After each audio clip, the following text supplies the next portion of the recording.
없어요. 안 닦음했는데. 문제를 주면 문제니까 5분 있으면 눌러서 주면 되죠. 네, 감사합니다. 네. 네, 화풀 다시 갈게요.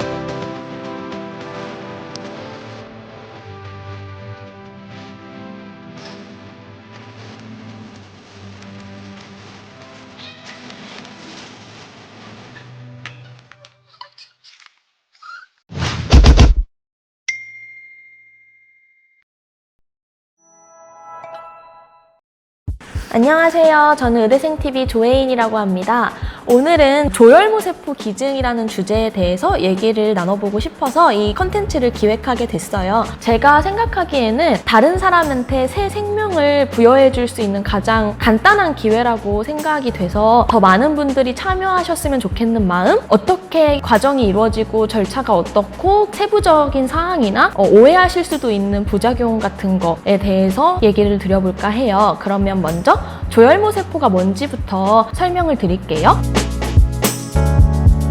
조혈모세포는 몸에서 피를 만드는 세포라고 생각을 하시면 되는데, 성인은 보통 골수라고 뼈 안에 있는 공간에서 피를 만들어내는 조혈모세포가 들어있다고 합니다. 조혈모세포는 분열을 하면서 백혈구, 적혈구 이런 여러 가지 혈액세포를 만들게 되는데요. 조혈모세포의 기능에 이상이 생겨서 나타나는 병이 있어요. 혈액암의 일종인 백혈병, 아니면 골수형성 이상증후군 이런 병들도 있고, 림포마라든지 아니면 악성빈혈 이런 여러 가지 치명적인 질환들이 있게 되는데, 조혈모세포 기증을 통해서 그런 질병을 앓고 계신 분들의 치료를 도울 수가 있습니다.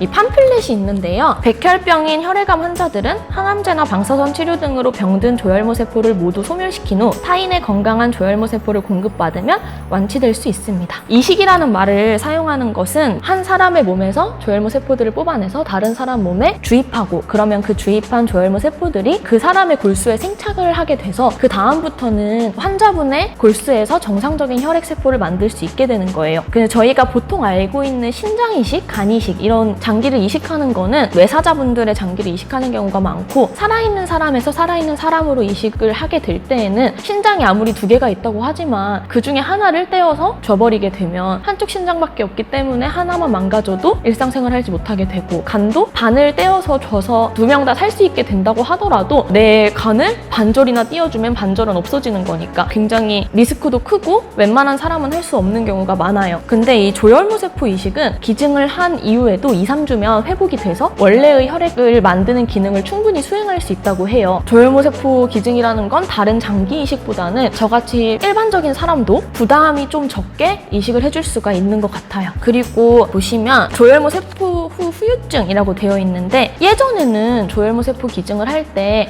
그 엉덩이에 있는 뼈에서 피부부터 이렇게 깊숙이 구멍을 다 뚫어서 거기서 조혈모세포를 채집하고, 충분히 많은 양을 채집해야 되기 때문에 구멍을 20개씩 뚫어서 채집을 해서 이식해야 된다, 이런 방법이었어요. 그런 방법일 땐 당연히 모르는 사람을 위해서 내 엉덩이에 구멍을 20개씩 뚫어야 되니까 굉장히 무섭고 하기 힘들었을 것 같아요. 저도 만약에 그렇게 기증을 해야 된다고 했으면 고민을 좀 많이 했을 것 같거든요. 그런데 요즘은 기술이 발전을 해가지고 GCSF라는 말초 혈액으로 골수에 있는 조혈모세포를 꺼내주는 그런 주사를 맞고 일정 시간이 지난 뒤에 말초에서 혈액을 뽑습니다. 그 혈액을 뽑은 거를 원심분리기로 돌려서 그 가운데 층에 조혈모세포들이 모이면 그걸 수출해서 환자분의 몸에 이식을 하게 되는 거죠. 약 3일 정도의 회복 기간을 거치면 일상생활에 무리 없이 복귀할 수 있다고 하고, 제가 직접 실습을 돌 때 조혈모세포 기증을 해주시는 아주 감사하신 분을 만났는데 혈액을 채취하는 과정을 직접 봤어요. 그분도 보통 때 헌혈하던 것과 비슷한 정도의 아픔이다, 양쪽에 바늘을 꽂아서 혈액을 뽑아내는 그 정도의 고통을 감수하면 다른 사람을 살릴 수가 있는 거예요. 그래서 저는 이게 굉장히 귀중한 기회 같아서, 왜냐면 큰 노력도 아니고 한 이틀 정도 좀 피곤하고 피를 뽑는 것만으로도 다른 사람에게 정말 귀중한 새 삶의 기회를 줄 수 있다는 점에서 너무나 좋은 제도라고 생각을 합니다. 그리고 비용 부담 관련을 여기 써있는 대로 읽어보면요, 준비 과정과 채취에 관련해서 기증자가 부담하는 비용은 없습니다. 모든 병원비와 병실비까지 나라에서 지원을 해줘요. 그렇지만 기증이기 때문에 당연히 금전적인 보상도 없습니다. 그리고 휴가 처리도 해준다고 하는데요. 조혈모세포 세포 기증을 위해서 병원에 하루나 이틀 정도 입원을 하게 되는데, 그때 입원하는 동안을 법적으로는 유급휴가 처리하도록 이렇게 나라에서 규정을 하고 있어요. 비용적인 문제나 시간적인 문제는 해결이 될 것 같아요. 조혈모 세포 기증 과정도 자세하게 이 팜플릿에 나와 있는데요. 제가 이거는 영상에 사진을 찍어서 넣어드리도록 하겠습니다. 기증하는 과정은 정말 간단해요. 피를 뽑아서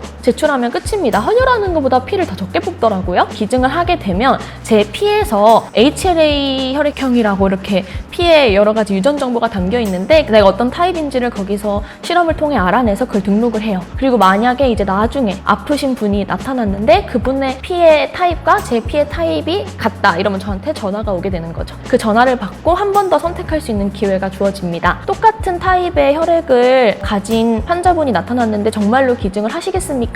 라는 전화가 왔을 때 네 라고 얘기하면 전화하신 분께서 더 자세하게 어떻게 병원에 입원해야 되고 어떻게 직접적인 채취가 이루어지는지를 다 설명해 드릴 거예요. 오늘은 이렇게 조혈모 세포 기증이라는 것에 대해서 소개를 드리려고 나왔고요. 직접 가서 조혈모 세포 기증을 등록하는 방법도 담았으니까 이 영상 끝나고 나서 뒤에 이렇게 붙여서 보여드릴게요. 지금까지 제 얘기를 들어주셔서 감사합니다.